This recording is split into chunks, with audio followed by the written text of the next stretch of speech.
Welcome, everybody. I'm your host, Nicholas Hofter von Heide, and this is the International Euphonium Summit inaugural inception.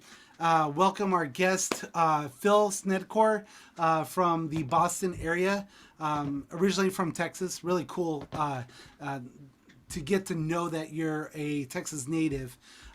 Welcome to podcast, YouTube, all sorts of media where this is going to be broadcasted, and getting to share your story and your journey from when you started to where we find you years from now. Thanks for having me on, Nicholas. Appreciate it. Awesome. Yeah, it's my honor and privilege to not only serve you, but our community that's watching the younger artists to their parents to get to see a potential vision for their student artists in creating that dreamscape that they've maybe not considered before. So when did you start with music? You want to take us through your early years? Yeah, sure. So I actually had kind of a weird journey before I landed in Texas. I didn't land in Texas until I was in fifth grade. Okay, Actually, fifth grade. so before fifth grade, I was in upstate New York, and then California, and then Phoenix, Arizona. And Phoenix, Arizona is where I was at Kachina Elementary School in third grade. And in third grade, you have this elementary school that's combined with a middle school and a high school, and it's all kind of one big compound. And the high schoolers came by and they did a talent show, and they played the theme to Hawaii Five-0. And I sat there in the audience, and the curtain opened, and the drum went, and I went, I had my mouth open the whole time. I'd never heard anything like it. I kind of knew the theme because, my parents maybe watched Hawaii Five-0, but you hear it on TV and that's something. To hear it live was spectacular. I'd never heard anything like it. So I remembered that. And then a year and a half later, when it was time to pick an instrument, I was like, oh, I'm going to play the drums. And then my mom's like, no, you're not. And then I was like, well, okay, then I'm going to play the trumpet. And that stuck. So I don't even know if you know this, but I wrote a euphonium book, but I'm a trumpet player. Right. I actually have my copy sitting right here. There you go. Yeah, I got it. I love it, actually. And I'll leave links below where to find all that awesome stuff. As a trumpet player, originally, you writing for Euphonium, and that's what brought you into my scope. And your Euph'tudes happen to be on a few lists currently as the recording of this in August. It's currently August 25th, 2023. If those that are curious about how the progression is of starting this whole inception with Farm for Dreams and this International Euphonium Summit, know the journey. If you've watched the journey progress, going from Euphonium Summit to International and across the pond, it's been an amazing journey. So we are so privileged and honored to have all these composers and artists like Phil Snedecor on. And I want to thanks for opening up with that amazing Hawaii Five-0 story. Let me dive into your bio real quick. Give a kind of a snapshot of where you are and what you've done. So Phil has been a former BSO, Baltimore Symphony Orchestra member, has been a driving presence in the Baltimore, Maryland area, DC, for over 25 years. He is the co-founder and artistic director of the Washington Symphonic Brass, and has written a series of brass etude books, much like this one, Euph'tudes, that are required repertoire at many colleges and conservatories. His arrangements and compositions have been performed throughout the U.S., Europe, Asia, and Australia. Phil attended the Eastman School of Music in Rochester, New York, and has held one-year positions with the National Symphony, the Kennedy Center Opera House Orchestra, and the Baltimore Opera. Mr. Snedecor has performed and toured throughout the U.S., Europe, and Asia. Recently, he has been in demand as a guest principal with the Pittsburgh Ballet Orchestra and the Louisville Orchestra, and as a guest trumpeter for the Albany Symphony, Boston Pops, and the Boston Symphony. He has recorded under the RCA, CBS, Gothic, Cost, and Summit labels. Phil's solo CDs, The Lyrical Trumpet 1 and 2, are also available on the Summit label, and I'll leave the links below to where to get those.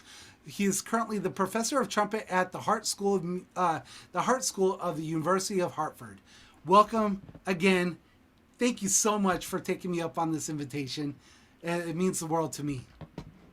Thanks for having me. Appreciate it. And you and I were talking earlier about connections to people that were in big bands. And one of the first times I heard a euphonium was when I think I was in 8th grade. I was too young to be there, but I was at the Stan Kenton Jazz Camp. Do you know what that is? That's Stan Kenton's band used to go around to different places, different colleges, and present summer jazz camps.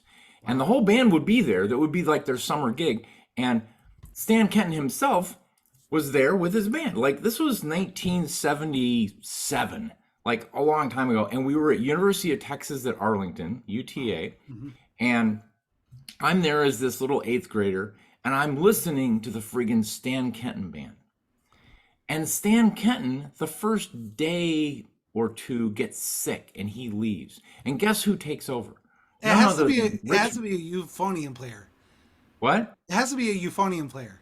None other than Rich Madison walks in, and he just blows me away. First of all, I'd never really paid attention to the euphonium, and then he starts playing, and there's all this stuff, and I was like, wow, I didn't know euphonium could do that. And he could also play piano, and he could tell jokes, and he was hilarious. He was kind of the personality that needed to be there because Stan was gone. So the whole band's sitting there, and Rich is just taking over, and he's like telling, he's telling his stories, he's telling other stories, he's talking about music in general. He's just having these really inspiring things, and he's doing these master classes every day, and I was just blown away. So in this book that I wrote, I dedicated the very last etude number 20 to Rich, and it's it's this really friggin' almost impossible bossa nova thing that it's a Latin thing that I know. Yeah, we can't see that. There we go. There we can see it now. It's number 20, and it's something that I could definitely hear Rich doing when he was alive, and he was just I never forgot him, even though I only met him once, and it was 8th grade. So when it came time to do this book, and by the way, I have to credit Hiram Diaz in the President's Own United States Marine Band for pushing me to do this book. There were many a bar discussion about this book, and I finally said I'd do it. And when I say I do something, I'm going to do it. And so I did. I sat down and did it, and it was. He kept saying, "No, you need to make it harder." So if it's too hard, it's Hiram's fault. But I think there's some really cool music in here, and I guess it just recently got on the Falcone competition. It right? sure did, yeah. And that's why I was like, this is required repertoire for the Leonard Falcone. Absolutely. Yeah. So and then it's also on some college lists. I teach here at the University of Hartford, the Hartt School, with James Jackson, our euphonium teacher, and he's awesome. And we've had a lot of great people in Europe and America record these when they first came out. Lance LeDuc recorded one. You have great support for that Euph'tudes book. Right. Matthew von Emmerich recorded one. Mai Kokubo recorded one. Do you know Mai? He's a Japanese. And then a lot of I'll send you a list of Glenn Van Looy recorded one. We'll put all those links right down below. Right, and so they've recorded. I picked a different artist to record a different etude, and there's a whole series of videos of people playing these. So check it out. Yeah, we will, most definitely. So when you first met Rich and listened to the dynamo that he is and still is, his recordings, I have them on my Spotify on my top charts because that for me as a euphonium artist, former euphonium artist, I don't practice as much, but listening to his abilities, and it reminds me of going outside the norm and breaking out of that box and that mold that kind of has been set into place by kind of the standards of where we find ourselves in, and just blowing through that and going, yeah, our instrument is more capable of limitless potential than a majority of instruments, I think. I mean, I'm I personally think I think for every instrument there's somebody that pushes the boundaries, and Rich was definitely continues to be one of those people.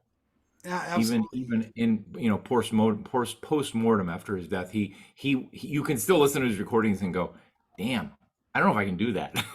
Right? It's just he's a phenomenal player, and when you when you got to see that, were your parents, did they just drop you off at the that camp? Like, see you, bye. And what? It was I think a 2 week camp, and I got to study with David Baker. Do you know who that is? Uh huh. Yeah, yeah. So I was way, look, dude, I was way over my head. I was studying arranging, jazz trumpet, improvisation, lead trumpet, all this stuff. I couldn't do any of that. I was just, sitting there like, okay, I'll do my best. But I was literally in eighth grade. I didn't know anything about anything. I'm surprised they let me sign up. But it was one of those things where instead of being scared off by it, I was like, oh, I want to figure out how to do this someday. And so I just got exposed to that really early.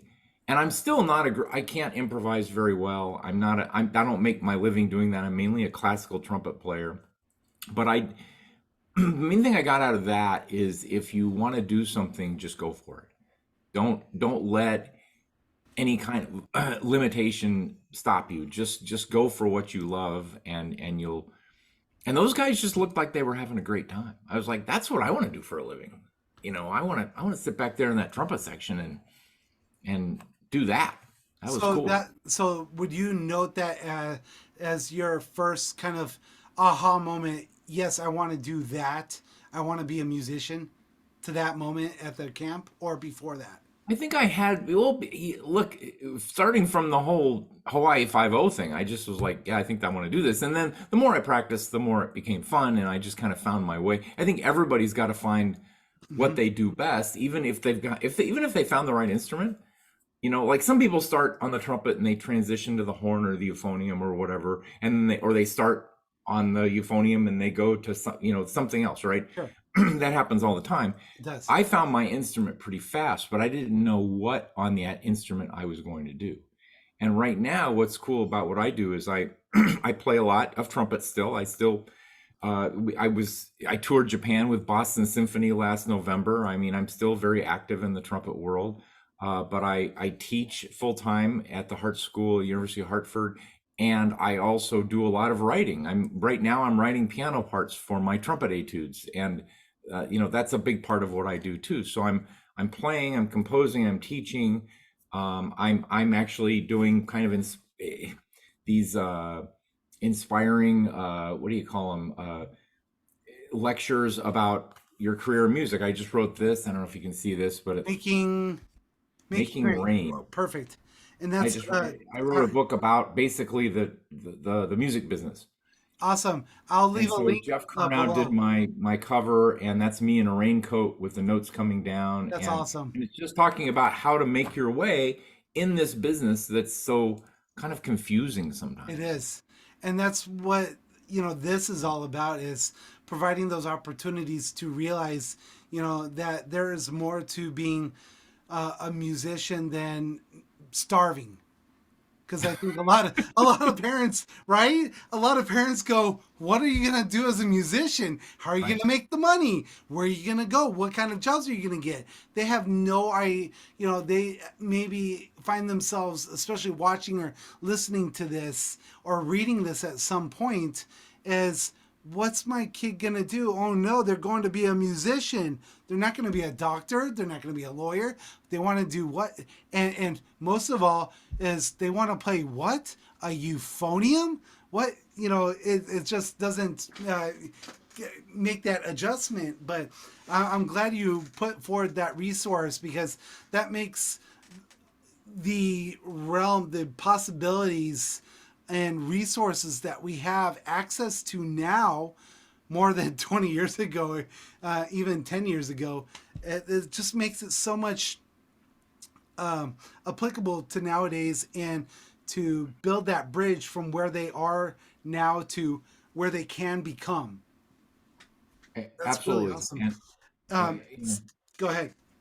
I was going to say it's a hard sell as a college professor. It is a hard sell for the parents, right? The kid wants to Hmm. play trumpet or euphonium or tuba, and the parents are like, "You want to do what? As a living? No, no, no, that's a hobby." And the kid goes, "No, I want to do this for a living." And so the takeaway from it is, I tell everybody with with a bachelor's degree in music, let's say you major in euphonium performance, and the parents are like, "What are you going to do with that? You're going to maybe play in the Marine band. What are you going to do?" Which they don't understand how great a job the Marine band is, but that's Yeah. a whole other story. So beyond that, they're like, "What are you going to do?" Well, with a bachelor's in music performance, you actually can transition to that and a whole host of other things, right? I have a friend who has a trumpet performance degree, undergraduate, and he went on to law school, did very well at the LCAT, and is now a really high-powered lawyer, right? That I played that's gigs. that's the stories. Those are the stories, and you hit the nail on the head right Be- there. because you learn how to be instantly accountable for your work, and not too many places teach you that. So you have your euphonium lesson, and they assign you the, you know, the Berdiev and the Voxman and the Snedecor, and you come in and instantly right there your teacher knows whether you did your shit or not, Uh huh. right? And there's no getting around whether you did it or not. Right. And learning that is gold, because then you realize, oh, if I do the work, even if I didn't do it as well as I should have this year, this week, I'm going to figure out how to solve these problems in myself in my practice room. And that kind of knowledge carries over to so many other things. Right, especially in medicine, into every single, like, if you really think about it as a parent of a student artist, what the ability of that particular accountability skill, that routine that is driven in and solidified by your support as a parent. Not to say, that you want them to pursue something else, but taking these 6, 7, 8 years of middle school to high school band, and really diving deep on that and supporting lessons and helping them become the most optimal person that they can become, personal artist, at that level. It transcends into that college life, into that career life, whatever they choose to do such. Because, I mean, come on, as a parent, I have a few musician kids myself, and they tell me, no, we're not going to study music in college. I'm like, but you're more talented than I am. I understand where you're coming from, and this is for you guys. Not only my kids, your kids, for all student artists. You have so much potential, and getting Phil's book, making rain, and showcasing. Do you have any more examples of that? That was like brilliant. Like, I couldn't. That was not scripted, at least on my end. You mean examples of a music degree transitioning into another thing? Absolutely, yeah. Well, I mean, so at the Hartt School, we have a degree here called a music production and technology degree, where you have to play your instrument well, and then you show up to Gabe Herman's class and Justin Kurtz and learn how to do high-end recordings in the studio, right? And you're probably going to get out and be mostly a recording person, but you're also going to play your instrument very well. Similarly, we have this acoustics program that has all kinds of physics, and you get out as an engineer, but you also have to play your instrument.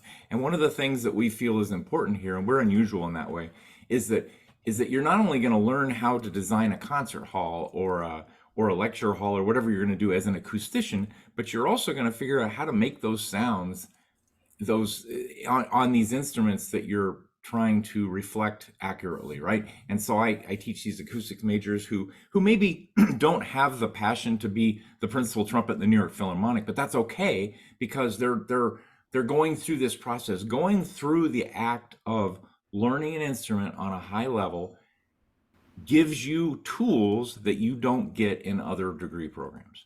Absolutely, and I encourage our viewers and listeners to check out Dr. Dan Sipes talking about acoustics. And in Texas, I don't know of any per se musical acoustics program.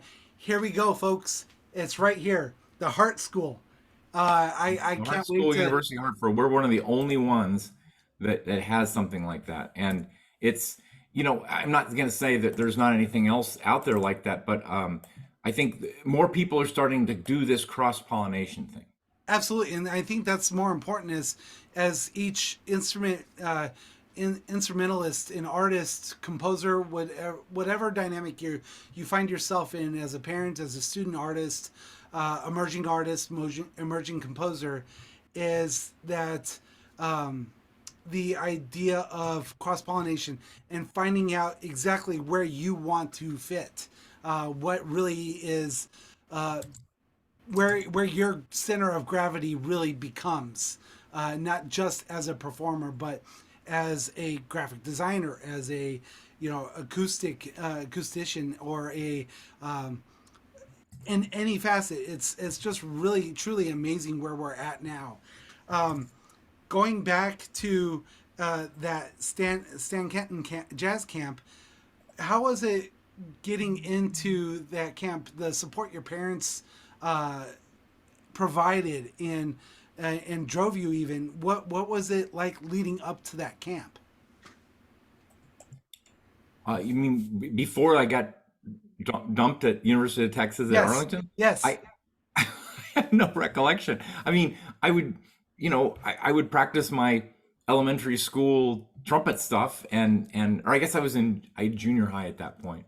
I was at North Junior High. I had a very inspiring band director. Her name was Billy Nero. She would jump up and down and yell at people, and had very passionate for. I think we all have those music educators in our lives that are so intent upon making music.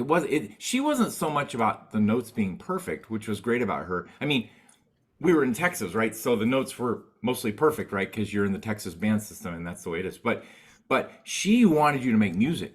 Mm-hmm. She demanded that you make music on your instrument, and there's another level there. Even in junior high, that I could see. It's like, wow, she's really okay. What is this music thing? I mean, I'm playing all the right notes, but she wanted you to feel something when you played. So, what was it like coming back from the camp and hearing Rich and coming back into your actual eighth grade music program, or if you started your freshman year? What was it like taking that experience and going, "Wow, there's this whole other world that you didn't know existed before," and then hearing Rich play? What was it like coming back into the band system? Well, so it was the summer after my eighth grade year, so I was going into ninth grade, and so then it was but I wasn't in a jazz band until 10th grade. But I knew about jazz ensembles because I'd been listening to Stan Kenton and Maynard Ferguson for years, and I was an avid listener. I think one of the things that your listeners maybe need to hear is that it's not only important to listen to stuff like you and I banter around back and forth, but also go listen like really intently to Rich and to these great euphonium soloists out there that are really making the sounds. Because what I tell people is, if you're trying to play your instrument without listening and just looking at the notes, then you're trying to play like a deaf person. You know why deaf people can't speak? There's nothing wrong with their vocal cords. They can't produce the sounds because they've never heard it accurately. So think about that just for half a second. Okay, I can't hear anything, but my vocal cords are completely healthy, and I could speak just if I could if I knew what to do with my vocal cords, I could speak just fine. But because I've never heard the sound of a human voice, I don't know really how to speak. I can kind of learn, but that's why deaf people can't speak correctly, right? So think about that. If you're you learn any instrument by just looking at the page, you're trying to speak like a deaf person. And you're putting yourself in a huge disadvantage. So as far as I'm concerned, you should be listening a minimum of a half an hour to an hour a day. Just listening to heroes on your instrument, the best examples of your instrument you can find. Conversely, if you're teaching a whole bunch of really shitty students and trying to get them better, you're listening to a whole bunch of really shitty sounds on your instrument, you've got to counteract that. I'd say you have to listen to about 2.5 hours a day of good euphonium sound to counteract all the crap that's going into your ear. Right. Nothing against your students, but they're struggling, right? If you're in a junior high band, probably 90% of the sounds you hear are crap, right? Because like blah, blah, on their instrument, right? You record all of that. I used to study with Arnold Jacobs when I was in Chicago. When I freelanced in Chicago, there was a period in my life where I studied with Jake, and he said, and this is a quote: "Your mind records 100% of what it hears. You can't turn off that recording device. You hear something, and it records it." So that goes for the good, the bad, and the ugly, right? So if you're listening to Adolf Hirscheth or Arnold Jacobs, great. If you're listening to Johnny over there in the junior high section trying to belt out a double G, that's being recorded too. Wow. And so you have to counteract that. And when you pick it up, you have to have the best example in your head of what you want to sound like. So you know who Phil Smith is, right? Yes. Yeah. So he talks about his Gabriel, his little angel on his shoulder that is the example of the sound he wants to make. And at one point he stopped teaching because he said he couldn't hear his Gabriel. Everybody's got a little example in their head, and he personifies it by a little angel playing the trumpet. I want to sound like Gabriel. I want to sound as beautiful as I can. Pick it up. If you can't hear Gabriel in your head, you might as well not even try. Like, don't just pick it up and go bleh, because anything could come out, right?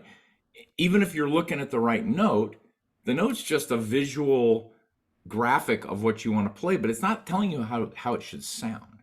So the best way, the only way to really create amazing sounds on your instrument is to listen to amazing sounds on your instrument, period. And so everything else is just an accident.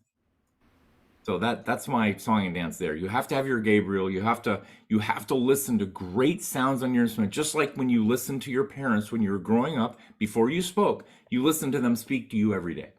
If that didn't happen, you probably didn't develop vocally very well. And so if your mother sang in the house, if you grew up in the South, or you grew up in a Hispanic country, or you grew up, you had an accent, period. I grew up with a Dallas accent. And then I went to Eastman and Chicago and I lost it. But I listened to these things and it seeped into my speech patterns without me even knowing it. Same with your instrument. If you think about how powerful that is, the fact that I was in Dallas, I grew up in Dallas, and I, came out sounding like a Texan. And then after I'd been to Eastman for 2 or 3 years, I came back and they're like, "Where's your accent?" I'm like, "What accent?" I didn't even know I had an accent, but that was powerful. And so if I go from listening to a junior high player to Adolf Hirscheth and Maurice Andre and Håkan Hargenberger, I'm going to instantly sound better on my instrument just by listening to those dudes, period. So those of your listeners that are wondering, what can I do to make myself instantly better in a relatively easy way? Just go listen more, period.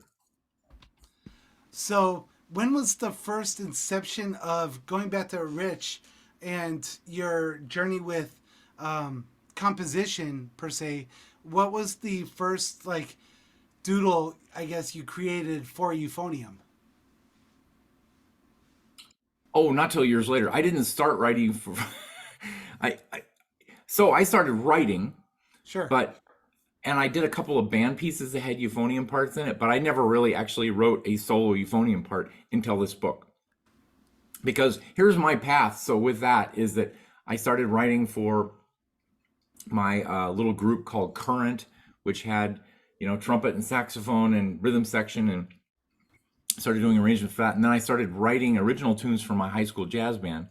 And then when I went to Eastman, I studied with Rayburn Wright, who was the former Radio City Music Hall guy, and I did all that. And so I did mainly jazz and band and orchestra stuff, and didn't really write a lot for euphonium until this book. So then I got a series of books out with the trumpet and the tuba. and the tuba is a long story. But trumpet, of course, was because I play trumpet. So I have I think 4 or 5 books out on trumpet. And then somebody said, John Cradler said, you need to write a low tuba book. So I've written low etudes for tuba, which has been very popular. And of course, Hiram had known about all this, and I meet Hiram Diaz from the U.S. Marine Mhm. Band, one of the best euphonium players, around. And he says, "Hey, we really need an etude book. That explores the range of this instrument that we have to do in our solo literature, and of course that's all over your solo literature, but you don't have a lot of books like that." Right, He says correct. we end up playing trumpet books. We end up, and they don't have with us trumpet players don't have near the range you guys do. So I had to learn a whole different language, like, being able to go from, extreme low to extreme high, and that ability and the necessity you guys have for that in your solo literature. That's one of the things this is about, really, is Absolutely. trying to address that need. And I think I did it pretty well. I think, if I write another one, I think there's a couple of things I will do different, but I learned a lot, and Hiram but in the end, it's all music, right? So let me tell you how I do this. Whether it's an arrangement or a composition for a studio orchestra or a trumpet etude or anything, I have my phone, and I can't see my phone. Anyway, it's There you phone, go. and I sing into my phone. I take the little recording, the memo thing, and Uh-huh. I'm like walking down the street. I'll be riding my bike, and I'll be like, ba-da-ba-ba, ba-da-da, da-ba-da-ba-da-da-ba-ba-ba, and I'll record it, and then I'll come back and I'll transcribe it, and then I'll craft it from there. But it takes away the piano or the trumpet or any outside mechanical instrument, because I'm just singing. That's it. I'm not thinking about anything other than music. And that way I can translate it to pretty much any instrument. That's Makes amazing. Yeah. sense? Yeah, absolutely. Especially watching your, if you can't sing it, you can't play it, videos on YouTube. And I'll leave a link below to his YouTube station, channel. And the way you approach how to sing through the melodies and whatever the artist might be find themselves at, especially sight reading. It's a really big bonus for those that are watching, hearing, and getting to participate in this particular interview.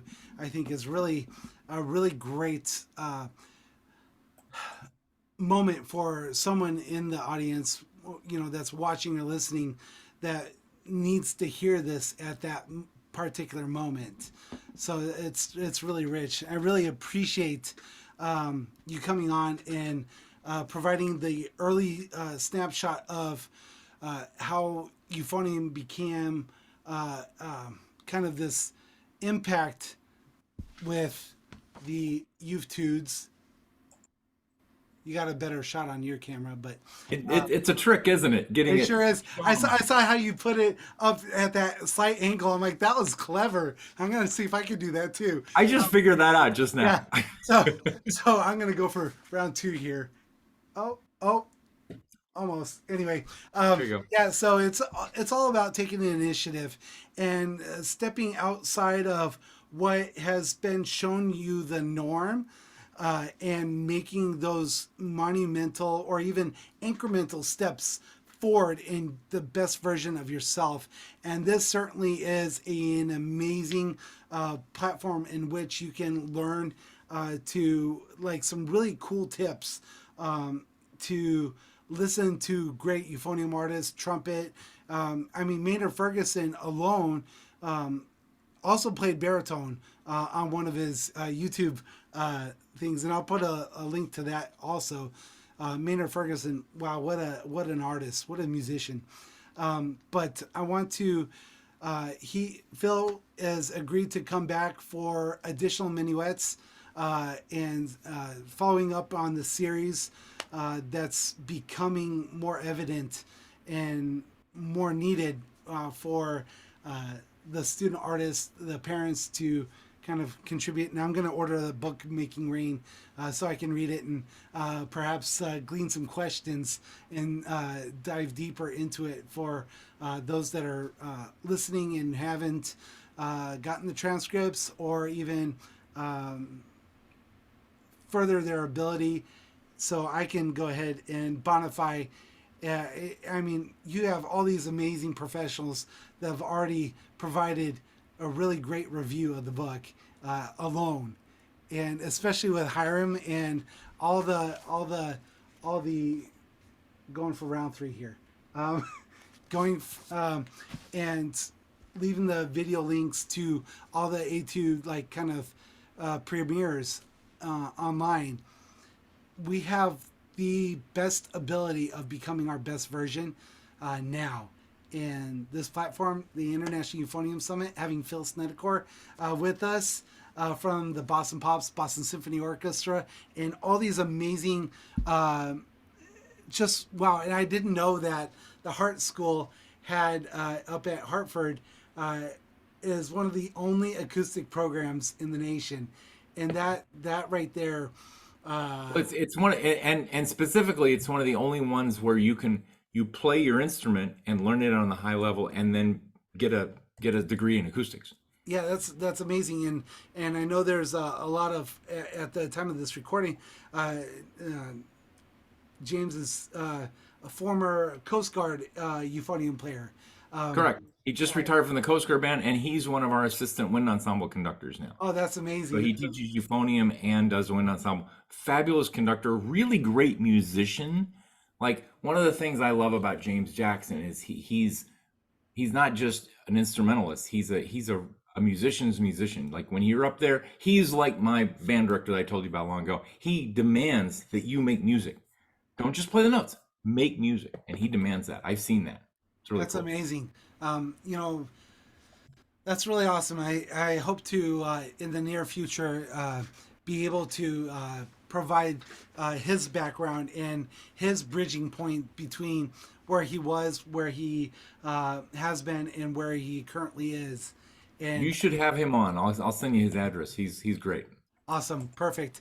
Thank you so much for being here and showcasing your background and going forward in creating that amazing overarching view of yourself, your best version of how you became you, and seeing where you go from here. Thank you so much, Phil Snedecor, for being here. So much. You're welcome. Thanks for having me, Nicholas. Thank you, everybody, for stopping by. Leave a comment below of biggest impact or takeaway, or your favorite artist that you seem to be inspired by. Leave a link below of your favorite performance, and it'd be interesting to see what your interpretation to their favorite artist, if you happen to see their comments, and evaluate if you get a chance. But 30 minutes to up to 2 hours, have it going on in the playground of your mind. Always be there. Right. I think that's a good point. You don't have to like just sit there and stare at your listening device. You can have other things going on, but have the music there. Not, musicians don't listen to enough music. Like, I noticed that about myself. The last thing we want to do is sit down and listen to a Mahler symphony. That's the first thing you should do, is listen to a Mahler symphony. Have it on in the background. Yeah, I mean it's a great. You go to put it into perspective. We don't go to a restaurant or a coffee shop and not hear music. You usually hear bad music at restaurants. Unfortunately, but and that's even more so. So that even goes. You know what, Phil? I think this is a great perspective. Is for every one good thing, or for every, I think it's like 3 or 5 bad things, you need to replace it with, no, for every one good thing. I can't remember. I'm bad with quotes. So for every bad sound you hear, you have to listen to 2 good sounds. Yes, How's that? sure. Let's go with that. That's a great first starter goal. So if you hear anything bad music wise, you need to start your tip jar and count how many bad instances of music you experience, or bad auditorial oral sounds that just doesn't sit well with within and doesn't resonate within your soul and inspire you, find two to replace that. So that's a really great guide. So with that being said, thank you everybody. Can't wait to follow up with Phil and talk about even more about acoustics and his experiences with improv and being able to apply a lot of his world with trumpet, because we do have a lot of converts into the euphonium world from trumpet. And basic musicianship, really, and how to move forward in this life and taking your own career into your own hands and having that support from your parents.